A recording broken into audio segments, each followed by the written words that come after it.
If you're running Facebook and Instagram ads for your business, you might be wondering how to decide when to pause an ad or ad set.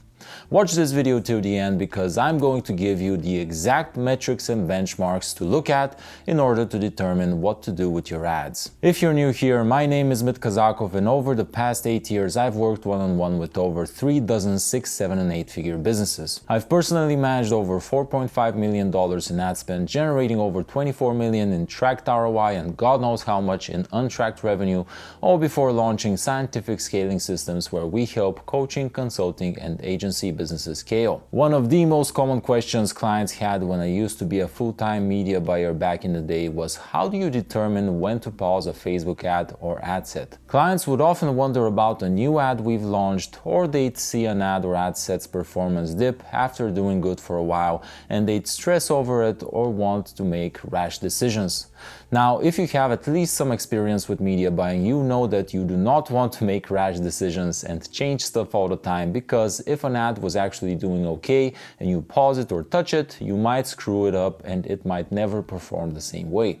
That's why I came up with specific rules and benchmarks for metrics in order to make sound decisions regarding when to pause ads and ad sets and when to leave them running based on real-world data as opposed to guesses and hunches.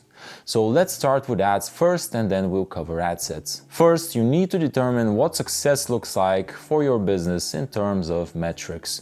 If you run campaigns optimizing for purchases, your main KPIs are going to be your cost per purchase and your ROAS, or return on ad spend. If you run campaigns optimizing for leads or booked calls, in other words, the schedule conversion event, your main KPIs are going to be the cost per lead or cost per scheduled call.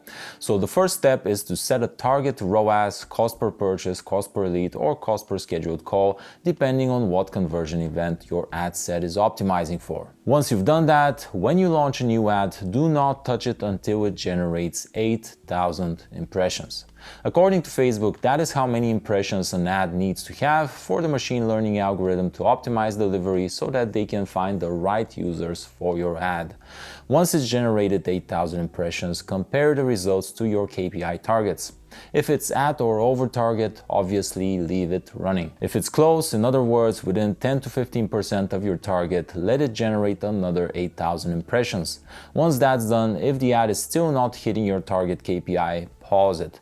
For existing ads that were doing good and then performance started to dip, let them generate 8,000 impressions from the moment they dropped below target. If performance doesn't go back up by the time the ad generated the additional 8,000 impressions, pause it. Now let's cover ad sets. At the ad set level, you set the target audience along with other settings. This is why I like to give new ad sets at least 3 chances to succeed before coming to the conclusion that the specific audience they target doesn't work.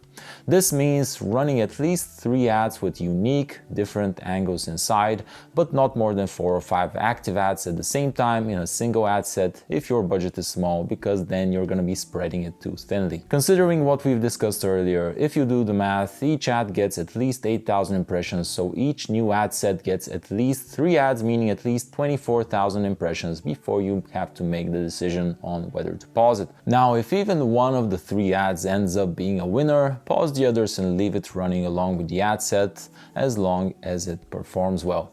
You've proven that that specific audience can produce results, now you just need to create better ads inside. At some point, the performance of an ad set that has done well for a while might start dropping. Give it 2 or 3 more chances in the form of new ads with new unique angles. If it doesn't pan out, pause that ad set and relocate the budget to a better performing one. Which brings me to the last point.